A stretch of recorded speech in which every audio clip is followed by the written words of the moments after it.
Tudo bem. Falando sobre o Setembro Amarelo, dia 10, dia de combate, dia mundial de combate ao suicídio. Estamos aqui com a médica, psiquiatra, a Nádia Gabana, que atende Bento Gonçalves e região, falando sobre essa situação, né? O Setembro Amarelo, neste ano também sendo comemorado, todo mês de setembro. Inclusive os profissionais estão aí orientando, né? Estão utilizando, inclusive, faixas, utilizando acessórios aí para o Setembro Amarelo, em virtude do Setembro Amarelo. As principais causas aí do suicídio. A gente sabe, a gente tem dados que o Rio Grande do Sul seria um dos estados que mais ocorrem suicídios no país.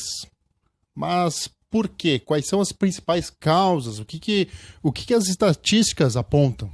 Na verdade, assim, uma das principais causas do suicídio são os transtornos, né, de saúde mental, né, principalmente a depressão, os abusos de substâncias psicoativas, abuso de álcool, né, no caso, e a grande maioria das pessoas que cometem o suicídio nunca chegaram a procurar auxílio, né, para tratar dessas enfermidades.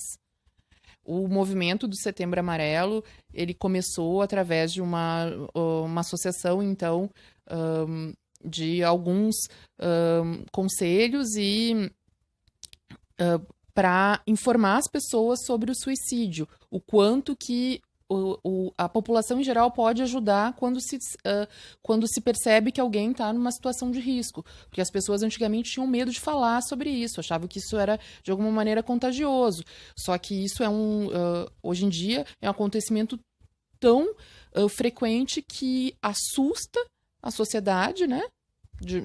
Mas sempre existiu, o suicídio sempre existiu. E as pessoas acham que quem tem vários mitos a respeito disso, né? Acha que quem anuncia não vai se matar, quem tenta muitas vezes não tem vontade de morrer. Então, tudo isso é um mito e a informação é a melhor arma contra a ignorância, né? Para auxiliar as pessoas, a gente tem que ouvir, a gente tem que poder dar oportunidade dela falar sobre a dor, sobre a dificuldade e sem julgar e poder simplesmente procurar auxiliá-la a procurar uma ajuda melhor para cada caso, né?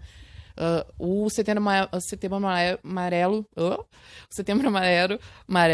eita, foi criado em parceria com o Centro de Valorização à Vida, que é um centro que acolhe as pessoas, né? Tem até um ramal que eu acho que é 181, que ele tem 24 horas pessoas atendendo para quem está em risco de suicídio, quem tem alguma possibilidade, então, de que isso possa vir a acontecer, poder procurar ajuda, né?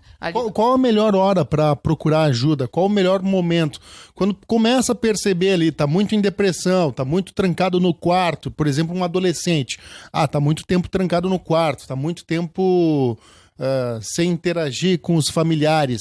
Seria este o momento de ter uma atenção a mais nesse adolescente, a buscar ajuda para esse adolescente? Acho que todo segundo de ajuda vale, né? Porque a morte é irreversível, né? Até onde a gente sabe. Então, em qualquer momento que se achar que tem esse risco, deve ser procurado ajuda. Muitas vezes, as pessoas não se sentem... elas acham que não vão ser ajudadas, por exemplo, se procurarem um psicólogo, um psiquiatra, um conselheiro, de uma maneira geral, que de fato a gente não resolve problemas sociais, né? Mas a gente pode auxiliar dentro das possibilidades. A gente sempre se fala dentro do suicídio, né? Porque a pessoa pensa em morrer.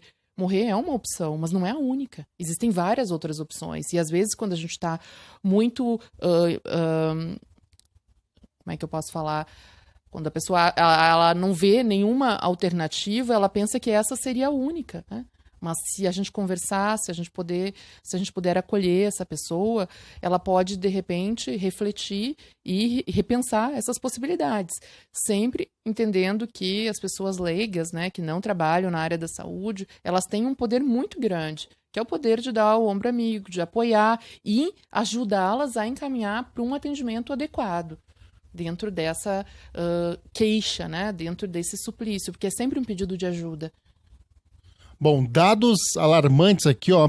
9 em cada 10 casos eles poderiam ser prevenidos. E ainda são 32 brasileiros mortos por dia.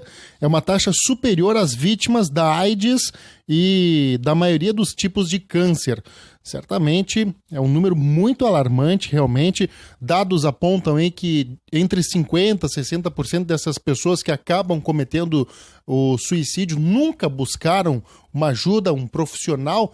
Então vale aí a orientação de buscar sim, né, os familiares, enfim, ter esse apoio e buscar um profissional qualificado para prevenir o suicídio, que cada vez mais os números são alarmantes.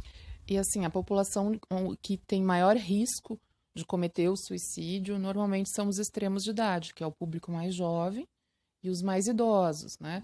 Então, os mais jovens hoje em dia têm muitas manifestações de dor, existem os casos de automutilação,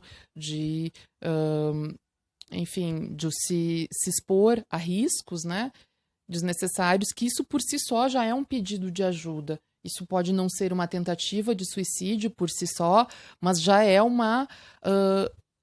a pessoa já está se colocando numa situação de risco para a morte. Então, todos esses sinais, né, ligados ao fato da pessoa estar mais isolada, sim, que daí a gente fala em sintomas depressivos, mas pode ser que o adolescente ou o adulto não consegue mais lidar com as frustrações, tenha um rompimento afetivo, que tenha uma perda muito dolorosa, tenha um processo de luto difícil e não procure, não fale para ninguém como se sente. E a família em si tem que conversar e falar sobre isso, né? Não é falar sobre o pensamento de suicídio não estimula a pessoa a cometer o suicídio. Falar sobre isso é entender que essa dor é tão grande que a pessoa pode pensar nisso e que tudo bem pensar, não fazer, né? E se tiver nessa situação, a gente pode ajudar, né? Sempre é essa orientação para o público geral. Bom, a gente tem mais um dado aqui. Homens cometem mais suicídio que as mulheres, mas mais mulheres tentam o suicídio. Tem um dado que fica aí neste Setembro Amarelo, reportagem aí do portal BM News.